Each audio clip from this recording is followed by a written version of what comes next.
है मसीह का प्यारा वचन, ये है वचन प्यारा। परमेश्वर के धन्य नाम की महिमा हो। प्रभात मनन के सत्र 2449 में आप सभी का बड़े प्रेम के साथ स्वागत करता हूं। आइए आज के मनन के लिए हम पढ़ते हैं पत्रस की दूसरी पत्री, पहला अध्याय, उसकी पहली आयत। शमौन पत्रस की ओर से, जो यीशु मसीह का दास और प्रेरित है, उन लोगों के नाम जिन्होंने हमारे परमेश्वर और उद्धारकर्ता यीशु मसीह की धार्मिकता द्वारा हमारे समान बहुमूल्य विश्वास प्राप्त किया है। परमेश्वर के अपार अनुग्रह से पत्रस की पहली पत्री का संक्षिप्त अध्ययन कल संपन्न हो गया था। कटिहार में इन दिनों में जो बाइबल सेमिनार कार्यक्रम चल रहा है, जिसमें काफी व्यस्त रहते हुए प्रभात मनन भी नियमित रूप में पोस्ट करना एक बड़ी चुनौती है, परंतु वचन सुनने के लिए बड़ी भूख और प्यास से इंतजार करने वाले भाई बहनों के कारण आधी रात या सुबह सवेरे समय निकालकर इसकी तैयारी करने की कोशिश हम कर रहे हैं। इसलिए पोस्ट करने में जो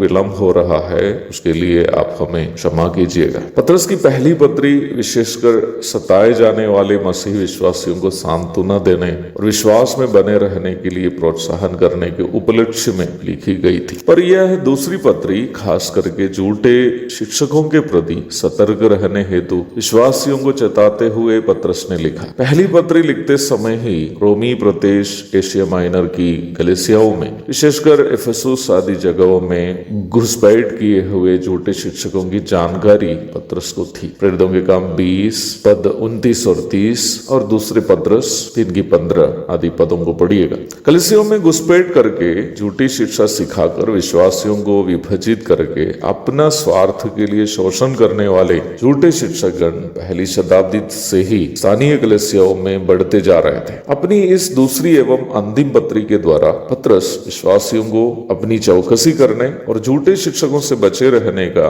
आह्वान दे रहा है। विश्वासी लोग वचन का सही उपदेश से अनजान रहना झूठे शिक्षकों के चंगुल में फंस जाने का मूल कारण है। यदि आपको वचन की सच्चाइयों में बढ़ते हुए एक सफल आत्मिक जीवन बिताना हो और यदि आप चाहते हो कि कोई आपको अपने मसीह विश्वास के कारण शोषण ना करे, तो आपको अनिवार्य रूप में वचन सीखना जरूरी है। ध्यान दीजिएगा, स्वयं आत्मिक रूप में बढ़ने और झूठे लोगों के द्वारा आपका शोषण नहीं करने, दोनों के लिए आपको वचन का सही उपदेश जानना जरूरी है। नया नियम में जहां भी वचन का सही उपदेश को एक वचन में उपदेश या शिक्षा या सिद्धांत करके ही परिचय कराया है। रोमी 6 की 17, पहला तीमुथियुस 4 की 6, 13, 16 आदि पदों को पढ़िएगा। वही झूठी शिक्षाओं के लिए जो भी शब्दों को उपयोग किया है, आप इसे बहुवचन में देख सकते हैं। अंग्रेजी अनुवाद में आप इस अंतर को स्पष्ट रूप में देख सकते हैं। सही उपदेश के लिए टीचिंग, डॉक्ट्रिन आदि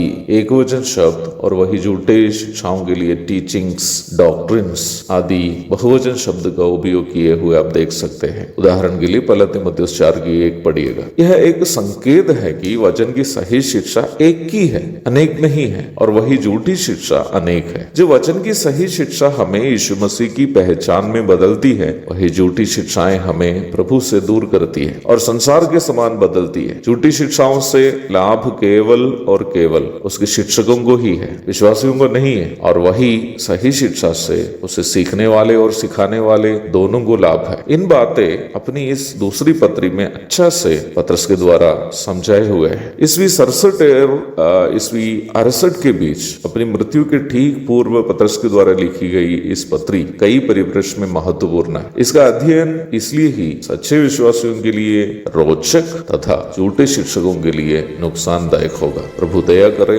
अध्ययन जारी रहेगा और प्रभु आप सबको आशीष दे। आमीन।